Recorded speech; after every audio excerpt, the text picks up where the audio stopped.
Jonathan Coachman with our EA Sports Halftime Report. The Jaguars in possession of the lead, and they will get the football as we are underway in this second half. Out come the Eagles now as they'll go on offense first here in the third quarter. They're down here, but very much in this game. What's the tonality of a coach's talk when a game is within striking distance like this at intermission? Typically, what they're doing is emphasizing the things that went well in the first half and wanting more of that. Sure, you've got to go over some of the errors and clean up some things because there's a reason you're down. But overall, I think they want to stay positive, stay up with this team. We're just starting the second half, and we've got the football. Let's go ahead and punch it in, and then we'll take it from there. See how that recipe works.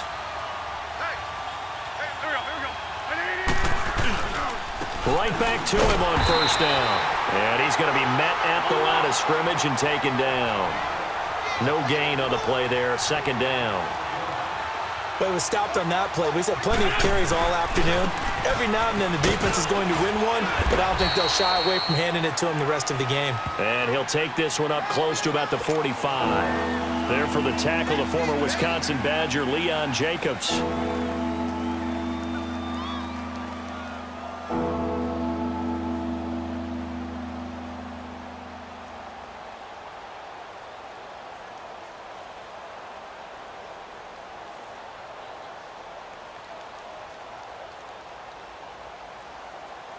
The Eagles on third down. They've only converted once in 4 tries. This is 3rd and 9.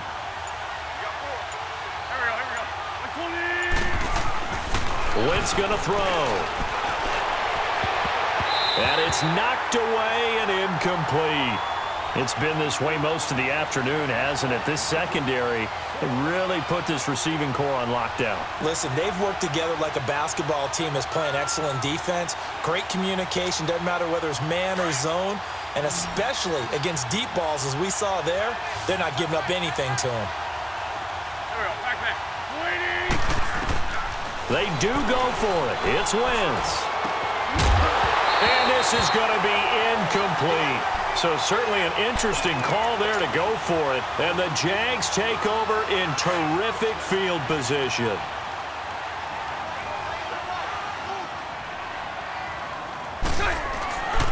Trying to get the run game going. This is Fournette. And just a short gain that time as they're able to get him down.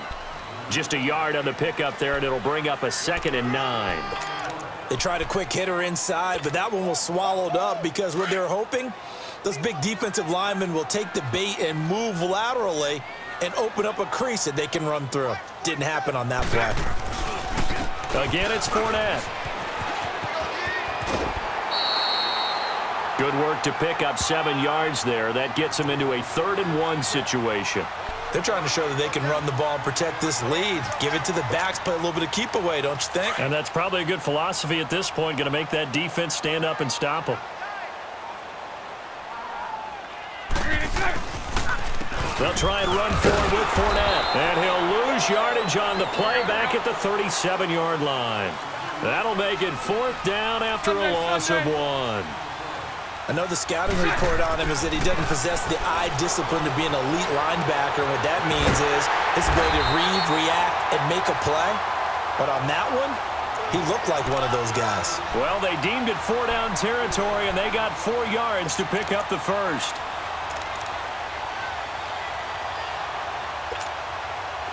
So they'll come up 1st and 10 now from the 33. Green 80. Green 80. Move. They'll run it now out of the gun. Works his way inside the 30 on a pickup of 4. I call that play a success. A nice inside run sets up a very manageable 2nd down. A very solid gain on that play.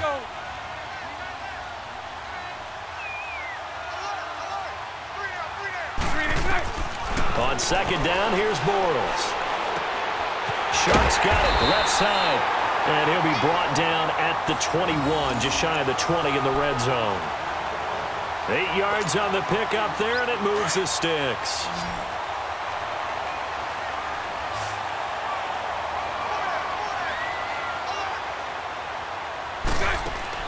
They go play action. action here on first down.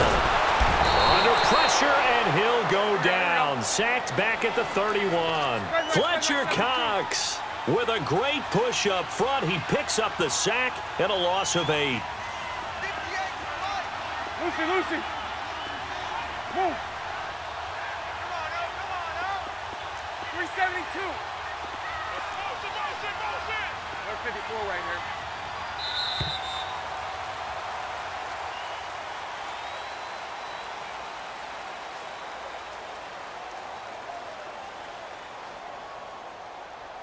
Back now in Jacksonville.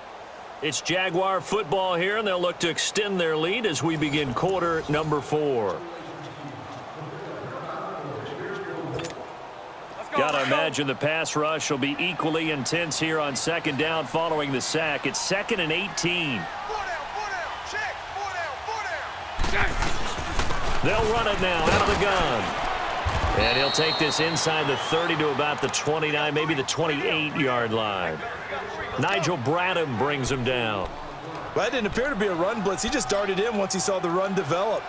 That appeared to be a case of see ball, get ball. 9th play of the drive now on 3rd and a country mile. Set. Green 80. Set. Bortles now to throw. They go with the screen. It's Yeldon. And he'll be brought down at the 27-yard line.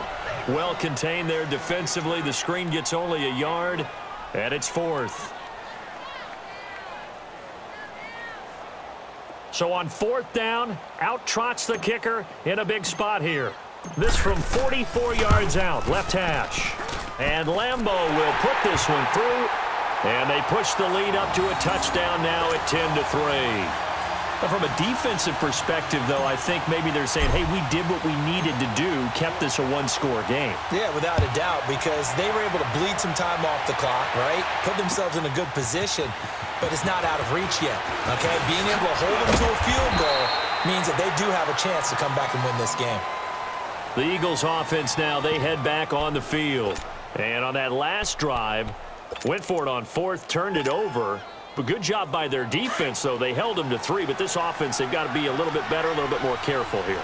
And sometimes when you see these calls on 4th down, when they decide to go for it, it's not necessarily the coach saying, I believe in my offense. Sometimes the coach saying, I believe in my defense. I can afford to go for it here, because if we don't get it, I don't think we'll give up more than 3, and that's exactly what happened there. You think that factored in? I do. I think that he had that in his mind going into the game, that I'm going to be aggressive on offense because I know I've got a defense that can hold up their end. Here we go. 120. On 2nd down, here's Wentz.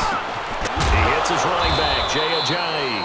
And he's taken down but able to slip across the 35. Give him 10 yards on that one, and that'll earn him a fresh set of downs. They'll run it now out of the gun. And that play is blown up, losing yardage back at the 35. It's a loss of a yard there, and now 2nd down. Well, add that play to his resume reel because he went to the Pro Bowl last year. That's how you go to the Pro Bowl. You make plays like that, big-time penetration, and throw people for losses. It's a gain of 6 on the play, and that's going to bring up a 3rd down. One thing I think that's safe to say defensively, the tackling's been really good. And because of that, it's been very, very hard for them to move the ball because you're not getting the benefits of run after catch. You're tackling almost on the spot. That means you have to run extra plays, harder to move it. First catch so far for Tate, and he's got a 1st down. But we're used to seeing the guy that you consider the #1 receiver double covered. But how about this guy? He's double covered and finds a way to make the play for a 1st down. That's how you increase your Madden rating, right? No doubt about that at all. And you know something? I think we'll hear about that from him soon. He's back to throw, being chased out left. And some room. Oh, no, he lost the football. And did the Jaguars come up with it? They did. Time for a break. We'll come back for the electrifying conclusion after this.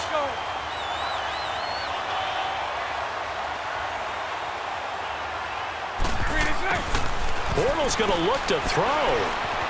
Steps away to his left. And he's able to get this one up to his 30 before he's out of bounds. The improv on the scramble there gets him 6, and it'll be second down.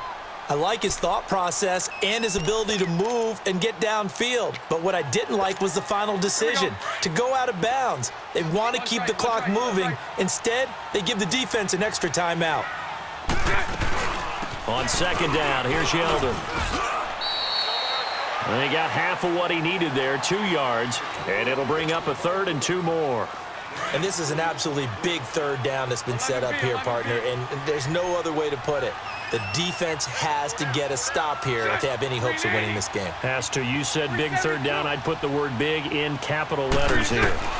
They'll try to run for it with Yeldon. And he will have first down yardage as he's brought down at the 41. It goes as a gain of 8, and it moves the chains. I have to chuckle to myself a little bit, Brandon, because right now I could be in that huddle with that offensive line. I know exactly what they're saying. If you call a pass play here, we're going to call timeout. Run the football. We've got control of this thing. Get him behind us and let's go. Their time to shine. 4 yards on that last completion, so that sets up 2nd and 6. Bortles on the give to Fournette. And he'll fight his way forward to about the 48-yard line. And the Eagles are going to go ahead and take another timeout as they'll talk it over here before what will be an important third down. They'll run it again with Fournette. And they'll stop him right on the midfield stripe. He needed 3. He got 2. Now that'll set up an interesting situation here on 4th and a yard. They'll go with a big back Fournette. And he will have the first down as he gets this to the 47. That one a backbreaker as they wind up converting there on 4th. The 4th down run successful. Now they look to pay it off on first down. Bortles going to throw here.